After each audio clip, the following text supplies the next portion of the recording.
Hello YouTube, this is Pokemon Spy here and I'm doing another episode of the Ikko Ikki campaign. As you can see, the Takoka have attacked me, but you want to decline this one as you would go out and fight them. You want the seed so you can get the samurai retainers, so that's what I've done here. Now, I'm doing this episode the same way I did the last one, but now I can look into more details. Like, I know what I'm looking at this time, I'm more prepared. Future Let's Plays, pretty much this one's going to be. You can check out my current Let's Plays. I'll update a picture on my... I'll put a link to my page in the info at the bottom. And I'll upload a picture of all my games that I can Let's Play for you. Some of them I might not do, such as Mountain Blade, because it does take up a lot of memory, but I don't mind doing all the episodes of that. Now, future ones, I am doing includes Battlefield 4, hopefully, which I know will take up a lot of memory, but definitely that one. Me and my friends are all going to get a squad together on multiplayer. Apparently there's multiplayer information being released next week. This is 14th of August, just so you know, and various things have been like, it looks epic, I'm going to say that now.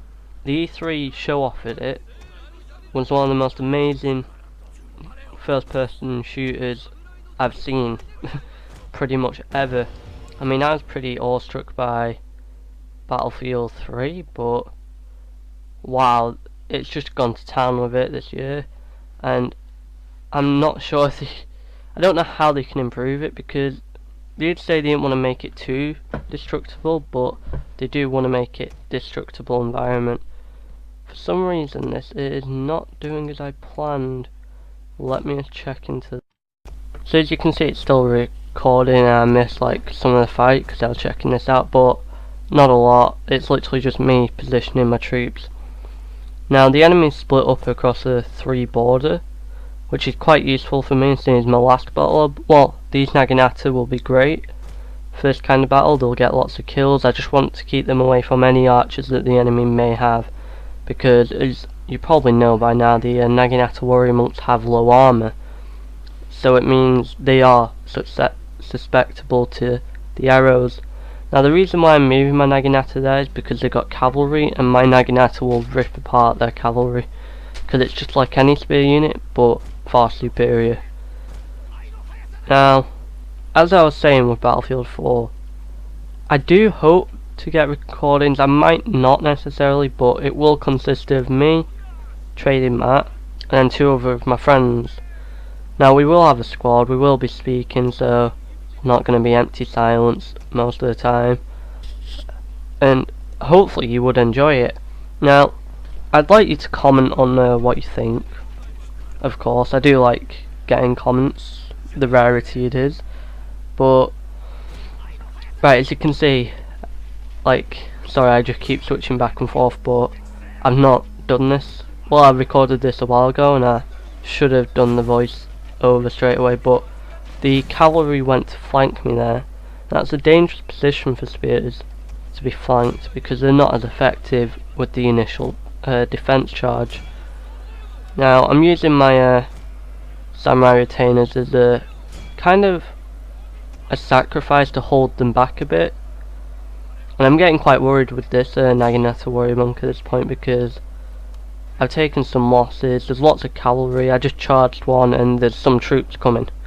If I get into direct confrontation, there is a possibility that I could have lost my Naginata warrior monks, and they are expensive, take a while to recruit and take even longer to get to the front lines. So I was just spamming them to get to back inside the fort. Right, so I don't know what I was going to do next on this, so I'll just carry on with Battlefield, well, other potential games. Another potential game, which will appear a lot later, is Elder Scrolls Online when that comes out.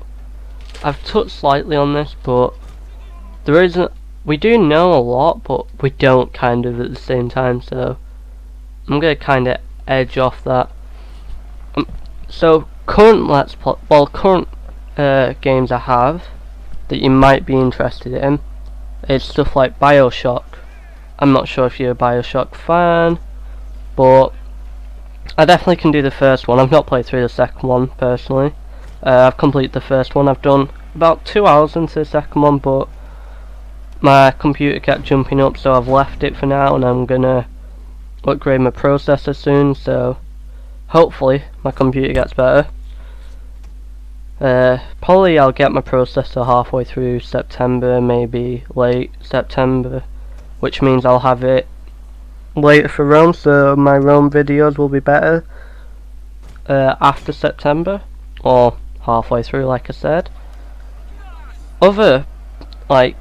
I don't know if you're interested in any like multiplayer battles on Shogun 2 as well, because I could show you with random people, or I could show you with Trading Matt. He's better than me in multiplayer, I'll just put it down straight. And me and him, we have played before. He is a higher rank because he's had over 500 hours on Shogun. I've nearly got 200, but oh well, you know, I'll put up a good fight. I'll try to beat him. Occasionally I will get a win if he messes up. Doubtful, but sometimes. And I'll just carry on doing the regular stuff as well. Now another part, sorry, I just got this list here that I keep checking. I did release a Mountain Warblade video recently. Now if you do want more videos like that, just message me, PM me, I don't care whether you do it public or not, and I'll do more, and I'll do it in whatever game I'm playing at a time, or I'll do it specifically for Mountain Blade. But that one I had lots of different videos for it. The main one that I did from it was over 70 gigabytes, so you can see why I'm pretty worried about recording. So I am going to do another test with Mountain Blade, just on its own with fraps, see if there was anything in the background. If not, won't very often do Mountain Blade, but occasionally I will, because me and Matt do have fun on that. We are we've started up a new regiment if you're interested in joining. The regiment is the 4th KO. If you are interested, go to the link for mine and Matt's page on this YouTube comments and add us, say that you're interested, and we'll just add you to the group and give you the TeamSpeak server. But you've got to have TeamSpeak, because then when we get into the battles we need a way to communicate with you. As I said, we are new. We started it 2 days ago, so Monday did I say it's the 14th or 13th today? Monday the 12th we started, and we have 2 new members, but you will start off as recruit. I'm going to run you through this basics, and after your first line battle you'll go straight up to private, and then in training, if you do well, me and Matt will confer with each other, decide if we want to promote you, and then the next line battle we'll see how you do. If you do good, we'll promote you. Eventually, if you do get up into the higher ranks and we get more members, we will get an artillery squad, and a few of you will join me and the artillery squad, and someone will become deputy at the line infantry. So pretty much all that we're doing at the moment is recruiting. Recruiting is boring. Me and Matt spent until 1:15 last night recruiting, going from server to server. We got 2 people, like I said, and it was painful, but you gotta do what you gotta do. Let's see if there's anything else. Right, as you can see I won that battle, but I did lose my general because I was kind of stupid and forgot to enlist a new one after. Oh no, did I?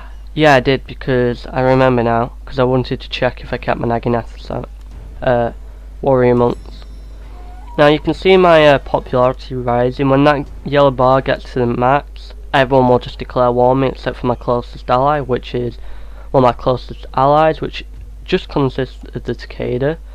My family isn't that big, so hopefully I don't lose anyone. I might start adopting soon, to strengthen the loyalty between my general and my daimyo, and also to have an heir to the throne. So when my daimyo does die, if he does die anyway, someone will take over. Now, as you can see, these things, I do get like kind of jumpy with these things because it is a lot harder to talk because I'm not doing stuff live.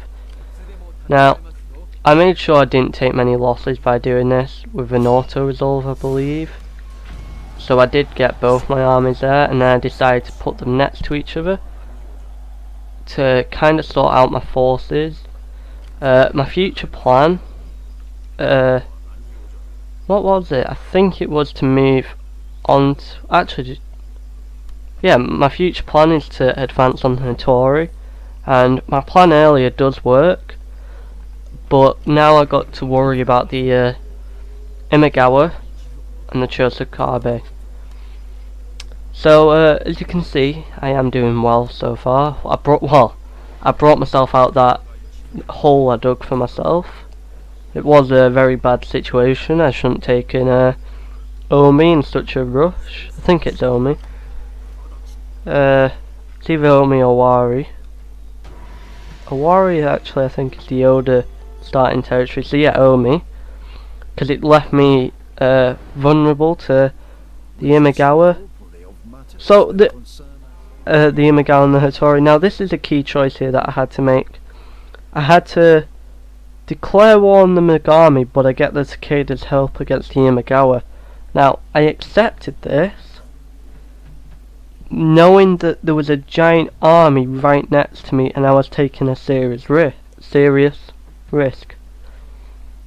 And that doesn't play into my favour immediately, and I didn't expect it to, but in the future, having the Takeda on my side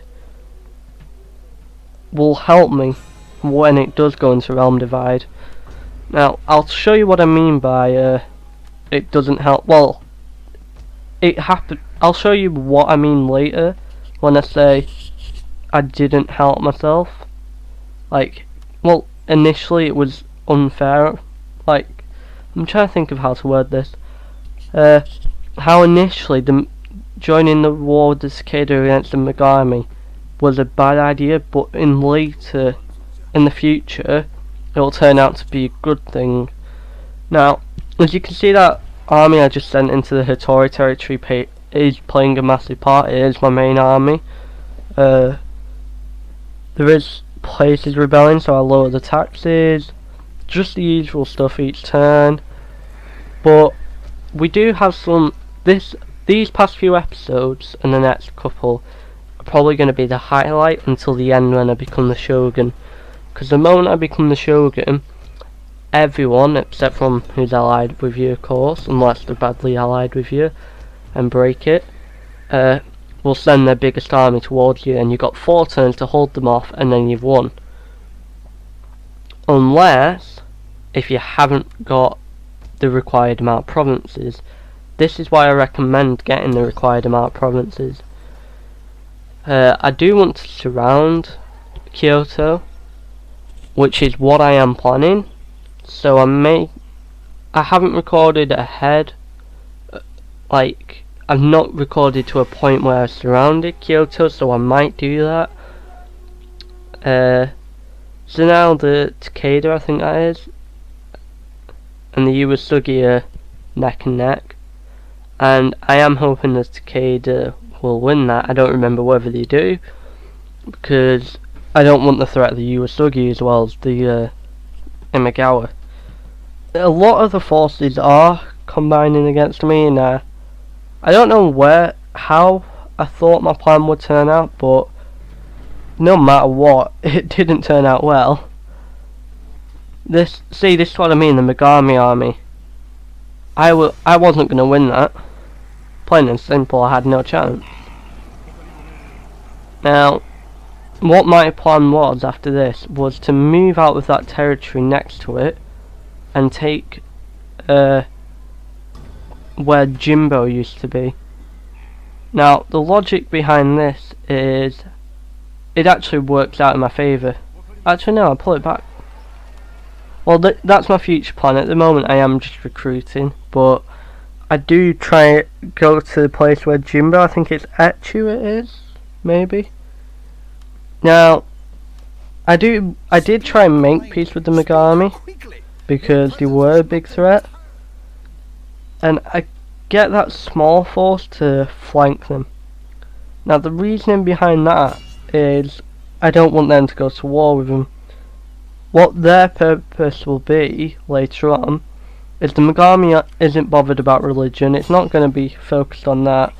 They're bothered on where are they going to conquer next. They don't stop like I do and go, right, I'm going to have to convert this province. They just move on to the next one. That's why I pulled that army out as well.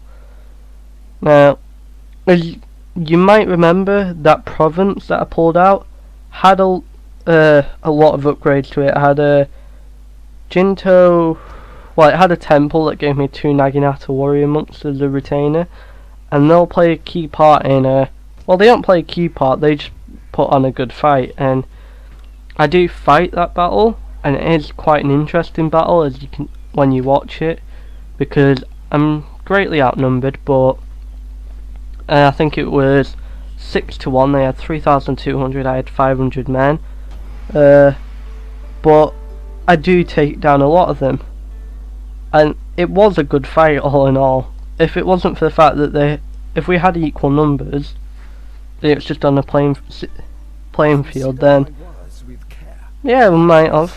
Now, as you can see, well, I would have won anyway if it was on equal playing field. As you can see, the tutorial won't be so. Every single time my initial summary, I think I just did it here, is to make them my vassal if they've just got 1 territory. If they haven't, knock them down until they have got 1 territory, and then make them your vassal. Which actually plays out well, because in future it means they don't attack you, they're more friendly with you, and even if they're across the map and they accept, oh, see, this is the battle I was talking about. Anyway, as I was saying, even if they're across the map and they accept, they still become your vassal. It don't matter where they are, and they won't defect from you. It just means you can't send any help for them. So here, let's see, this is the battle that I put up a good fight in, and you can watch it and see how I do it, kind of thing. That's what I want you to do in this section. I played this battle to win, not to win, but to inflict casualties, which is a key part with battles like this. And one side I do a really stupid move on, but on the other I hold it down. And the one side I did a stupid move on, they just had a line of bows, and wow, it was annoying. So here we go. I straight up played, didn't bother putting anything on the wall, and I checked out their troops. And I pulled back there because that line of enemies in the distance is just bows, all of them. So over there they had a mix of units of their infantry, but they didn't have any bows. So what I should have done, which I didn't, is put my 2 Naginatas on that wall. My samurai retainers and Yariashigari should have gone to deal with their bows.